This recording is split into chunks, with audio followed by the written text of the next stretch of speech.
South में एक भगवान राम का रघुनाथ का मंदिर था। तो एक केवट रहता था वहाँ पे, वो बहुत ही गरीब। तो उन्होंने गांव में जो सेठ लोग होते हैं उनसे पैसे उधार लिया। उन्होंने कहा बच्चे कमाने गए हैं, वो पैसे धीरे धीरे चुका देंगे। बच्चे दोनों पैसे भेजते गए, चुका दिए। उसके बाद उसके मन में लालच आई, उसने इनको नोटिस भिजवाई कि मेरा पैसा नहीं दे रहा। तो सेठ के पास गया और कहा कि ऐसा झूठ मत बोलिए, मैंने तो पैसा दिया है। फिर क्या मुकदमा हो गया, मुकदमा झेलो। तो पेशी के दिन अगर आपने दिया है तो आप गवाह लाइए। तो उन्होंने कहा ठीक है। तो वो आदमी जिस दिन जाना था गवाह लेके, वो गया अकेले और मंदिर में वो पूजा पाठ किया। तो वहाँ के पुजारी भगवान को खूब चढ़ाए वढ़ाए, कपड़ा वपड़ा पहनाए। प्रभु आज इसकी लाज रख लेना। जज साहब ने कहा कि गवाह का क्या नाम है? उन्होंने कहा कि रघुनाथ जी हैं। उन्होंने कहा रघुनाथ हाजिर हूँ, रघुनाथ हाजिर हूँ, रघुनाथ हाजिर हूँ। 3 बार कहा गया। फिर कहें कि अरे कोई रघुनाथ होगा तब तो हाजिर होगा। जज अपना फैसला सुनाने को तैयार हुए। तब तक एक आदमी, लंबी शरीर और यहाँ पे तुलसी की माला। तुलसी की माला मतलब विष्णु रूप है कि तुम इनके गवाह हो? कहे हाँ। कहे तुम ही रघुनाथ हो? कहे हाँ। तो कहे कि बताओ कहाँ, क्या सबूत है? साहूकार जो है झूठ बोल रहा है। इनकी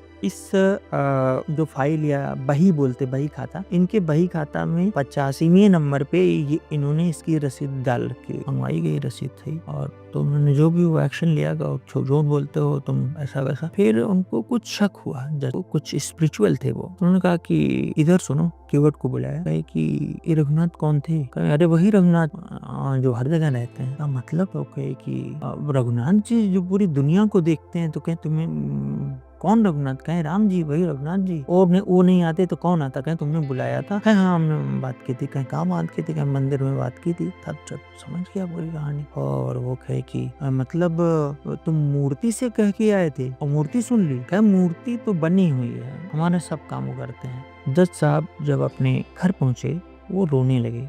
तो लोग गुस्साए, कहे कि वो रो रहे हैं, दर्शन हो गया, क्या चाहिए? तो उन्होंने कहा दर्शन की बात नहीं है, बात ये है कि कुर्सी पे बना जज बैठा रहा, रघुनाथ गवाही देते रहे। मैं कुर्सी पे था और उनको कटघरे में खड़ा किया था, तो मैं आजीवन अब बैठूंगा नहीं। तो वो वहाँ से वृंदावन आ गए, पागल बाबा के नाम से मशहूर हुए। और वो कभी मंदिर में नहीं आते थे, बाहर से ही।